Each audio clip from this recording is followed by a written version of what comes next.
sweet November that wasn't so sweet for everybody but Kent.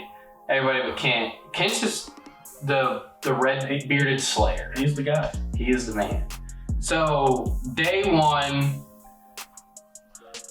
is when, it would have been November 1st, that afternoon. I pretty much went in, not blind, we scouted this spot, and I shot 140 inch, I think it was like an 8 or 9 pointer, I'm not really sure, I didn't count, I just knew he was gonna be a shooter. So, shoot this deer, my camera has like a timer on it, it only records for so many minutes, and I exceeded that and didn't know it, so when I turned the camera onto the deer, my camera quit recording, and I didn't get the shot on film. We assume I high single lunged him. He ran to private ground. We got permission from the guys pretty much to just search that night, and we're all good blood. If he was high single lunged, he could be running forever. So he backed out. I got permission to go back on the next day, but they only gave me a few hours when they were out of the woods to come back, which I get. Like, I mean, it's the beginning of November. That's probably what they saved their property for in the first place, was that week. Some guy off the public land shoots possibly one of the deer they were after. So, I mean, they were a little frustrated and they weren't gonna give me an obnoxious amount of time to go look for this deer. So I'm just happy that they let us in the first place, because they could have easily been douches about it. It's rare, but it's possible that deer even survived. True, I mean, we've seen crazier. Yeah, if it was a high single lung, he very well could have. Probably, I mean, I don't know. But we never found him, and that was just disappointing. Then I was all in my woes. It was hot, like the beginning of November was like 70s. Pretty much the first 2 weeks of November was like 70s. We came out of October where it was kind of cool. It was like, oh yes, it's gonna be cooling off, and then they said, well, it's psych. Yeah, see ya. So jumped up to like the 70s. Well, I just remember I shot that deer, went back and looked the next day. I was upset, couldn't find the deer. It was actually kind of cool that night. It was like right after that. Yeah, like literally the second. Yeah. And because it was warm whenever we killed for Kent. So then I remember Kent, the red bearded slayer, calling me, and I was all irritated and didn't want to hunt because I just shot my deer, didn't find it. I was pouting, and he's like, dude, I got a buck in this area, like I'm gonna get him killed. I know exactly where he's at. And so we went in and went for the jugular. I've seen him 3 days in a row. Let's go.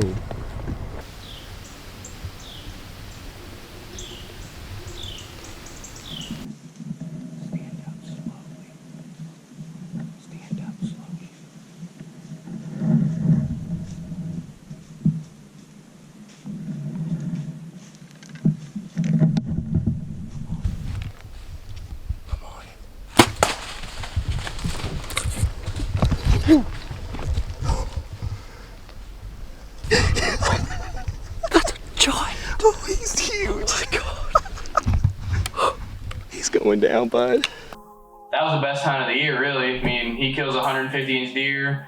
Super stoked. Well, so when, like I said, we did that in October, we watched that field of the buck parade pretty much.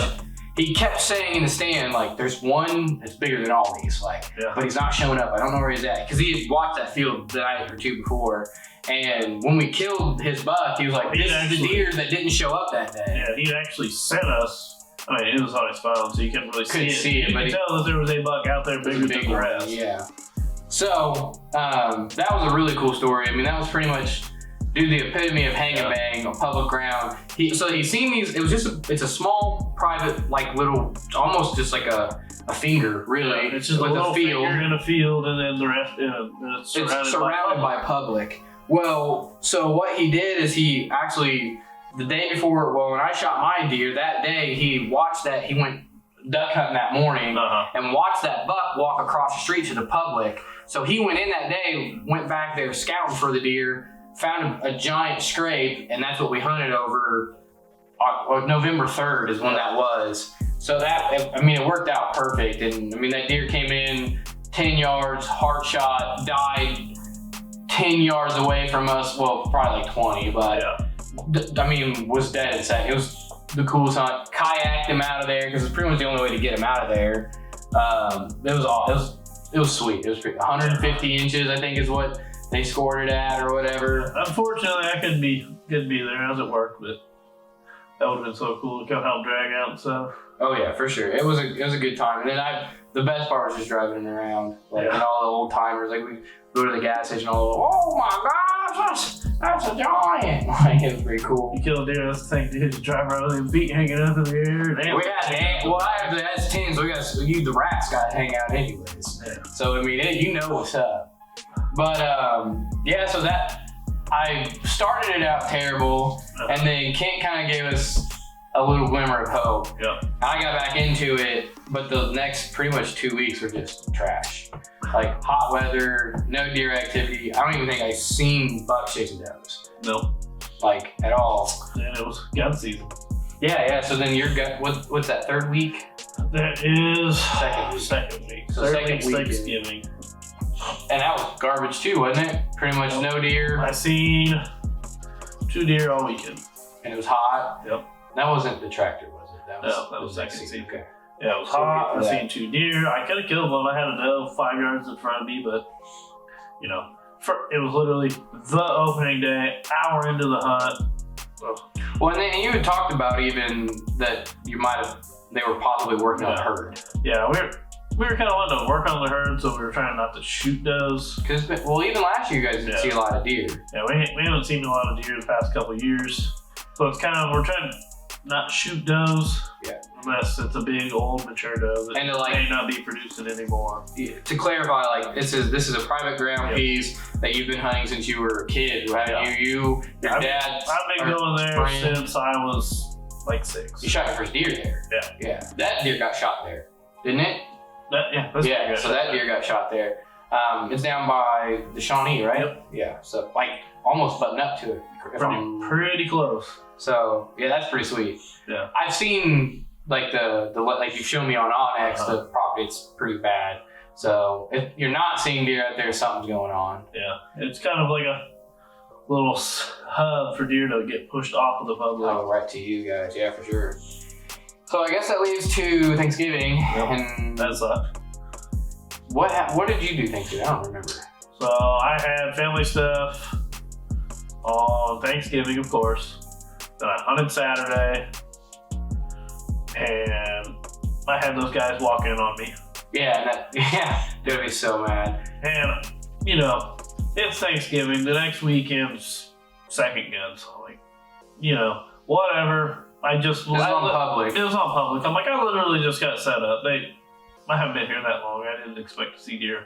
And they walked in and put a tree stand like how far from I think I arranged it. It was like 85 yards.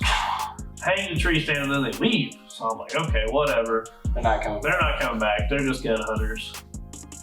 And it was half hour later. Because you can gun out that property, and that's what you were assuming, like they were just setting it up for the next weekend. Yeah, half hour later, here they come. And at this point, it's like, okay. Because I kind of got in a little later than what I should have, but deer. It was already late by that point. Deer had been moving later, so I didn't have no huge rush to get in and get a spot. Right. I was in when I should have been. They weren't. Yeah, they came in late. Well, I guess they so were. why leave at that point? And then it was like I could leave, but if I leave at this point, I tear down and leave, I might as well go home. Or go like watch a field or something. So I was like, okay, whatever, forget that, guys. I'm gonna shoot a deer right in front of them. They want to do this crap. That was a good attitude to have. Joke's on me. The way they walked in, I had like 10 does come in on me, and they winded their ground scent from where they walked in. Because they came in wearing all their work clothes and stuff, left a bunch of human scent, and they came in, scent checked the walkway where I'm sure they know all the human traffic comes in at, started blowing, great.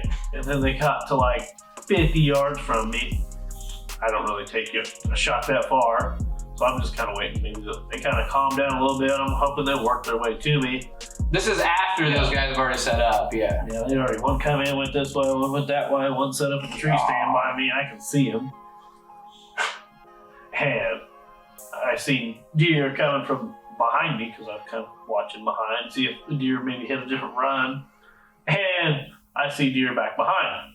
Great, they're coming in from all angles. This is a great spot, except for these guys are right here. And sure enough, I turn around and I see a white belly after the does had already kind of, I picked my binos up, look. It was a deer, of course. They shot. Dude shot a deer right in front of you. Shot a deer right in front of me. I'm laughing because it's funny. It sucks. It is what it is. Yeah, I'd be pissed. And at that point, like, you haven't, I mean, we didn't shoot any does yet, so, like, you were still, dude, the doe was walking. It wasn't getting by you, for sure. No, I was. Yeah, I remember that. I remember getting the call, and you were so mad.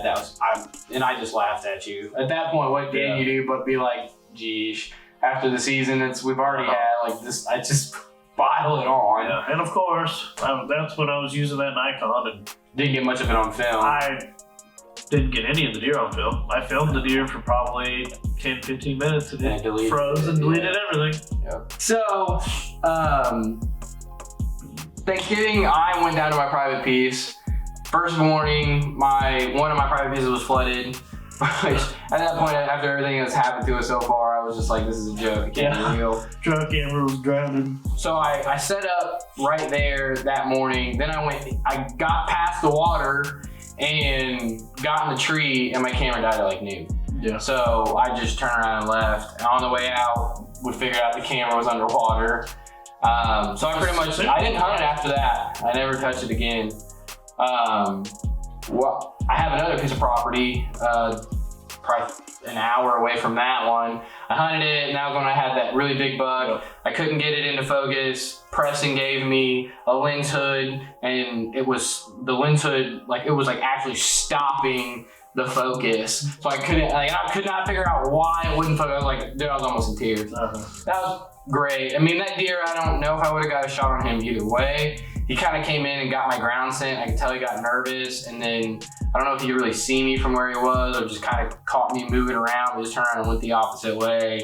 Right out of my life. That was a 150-inch deer. Like, I'd have been jacked to shoot that thing.